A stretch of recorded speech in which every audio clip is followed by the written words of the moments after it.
Hey, welcome back to the channel. Today I'm going to talk about some of the things you need to know before you buy your chickens. Kind of a follow-up about last week's video. But first, I need you to hit that subscribe button. If you want to learn more about small farms or about us building our farm out and you want to come on our journey, hit that subscribe button and you'll get notified every time we post a video. We're a small farm in southeast Tennessee. We post videos 3 days a week, Monday, Wednesday, and Friday, and we do market gardening, we do sell eggs, we do meat chickens, we're starting a goat dairy. No baby goats today. Hopefully, I mean, if they ain't by February 1st, we're going to try to get a vet to do an ultrasound. But let's get to today's topic, what you need to know before you buy your chickens. If you watch that video and you decide that it's financially feasible to buy you some chickens, this is what you need to know before you do. First thing is you need a good containment system. You just can't turn them out in your yard, especially if you live in a neighborhood. Even there, you know, your neighbor's gonna get mad because they'll be in your neighbor's garden or in their flower bed and everything else. But the main thing is you need to protect your chickens. There's a lot of things out there that love to eat chicken, and you know how good it tastes when you eat it. So it's like a restaurant for them. They'll come in here and they'll get in there any way they can. So first thing you need to do is decide what kind of containment system you want. Whether you're gonna let them free range during the day and put them up at night, you at least gotta put them up at night.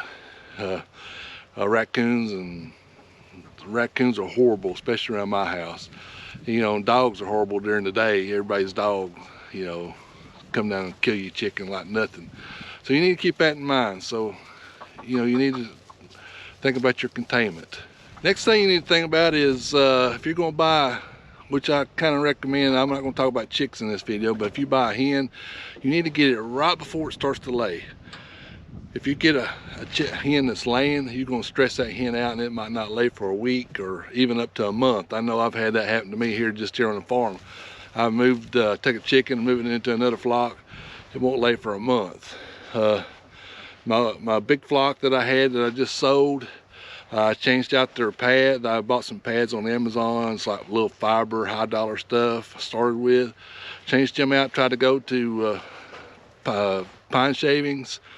Stressed them out, they didn't lay for a month. So when I switched back, I mean, they just went crazy laying. So you need to keep that in mind. When you buy something already laying, it's gonna stress it out.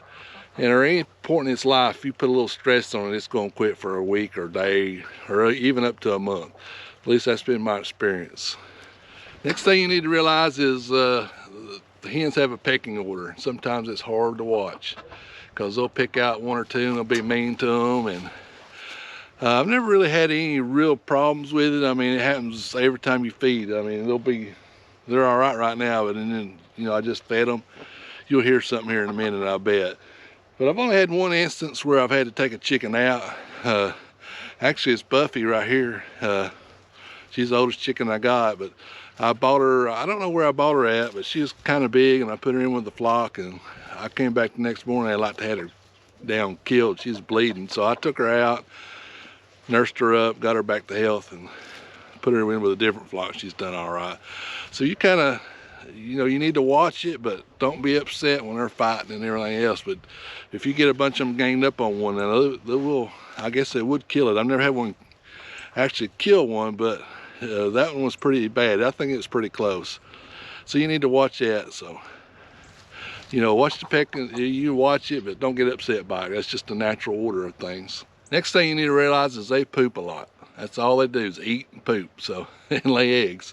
So you need to kind of keep that in mind, especially if you have a static coop. Now my coops I move, and that's one of the other reasons I move, so they don't stay in their, you know, in their poop all the time and it don't stink. But if you have a static coop, you need to put some kind of shavings or straw or something down, and you need to change that out every so often. I think the one we had, I think we changed it out, you know, every week or something like that. You need to keep that in mind because it will start smelling really bad, and it makes a healthier chicken too if you keep it cleaned out. That's one of the reasons we like this. We really never have any kind of problems like that. And you know, we use it to fertilize too. So, you know, when whatever you do, put pine shavings or whatever in the floor. If you clean that out, you can save it and compost it and put it in your garden. So just keep that in mind. They are going to poop and they are going to stink. Also keep in mind they only lay so many eggs a week.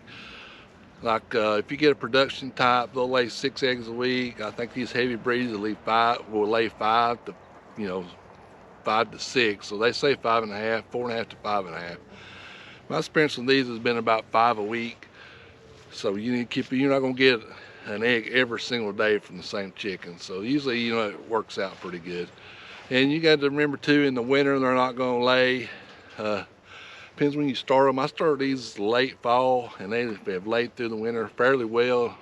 I'm not getting a ton of eggs. I'm getting you seen what I got today. Anywhere from 3 to 7 or 8 eggs a day. So you need to keep that in mind. During the winter, they're going to slow down, and all it does with light. You can put a light bulb in there and make them lay. And like I discussed in another video, I don't like to do that. But it's all based on light. They get so many hours of light, and then they'll start really, full production that way. And also remember, during the winter or right before winter, they're going to molt. That means they're going to lose their feathers, and they grow new feathers out.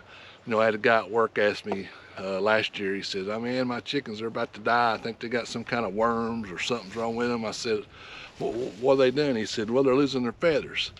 Well, I said, that's just a natural occurrence thing. It's called the molt. It's when they change their old feathers out and get new ones. So keep that in mind. You're going to see a bunch of feathers. You're going to think something's got in there and killed one of your chickens, but it's just feathers. There'll be feathers everywhere, but they just change them out in the fall right before it gets cold.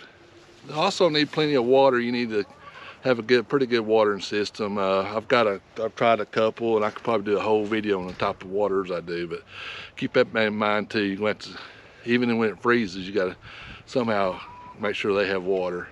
So keep that in mind. You're going to have plenty of water for them, and they go through it. I've got a new thing over there. I think it's 3.5 gallons, and they'll go through that almost a day. In the summer, they will go through it. And that's another thing, the cold. I left these chickens out during that Arctic blast during Christmas. The cold's not going to really affect them that much. I think the heat affects them more than the water. And that's when I think the heat affects them more than the cold. So that's when you really need to watch your water when it gets really hot, because they'll go through sometimes 2 things a day.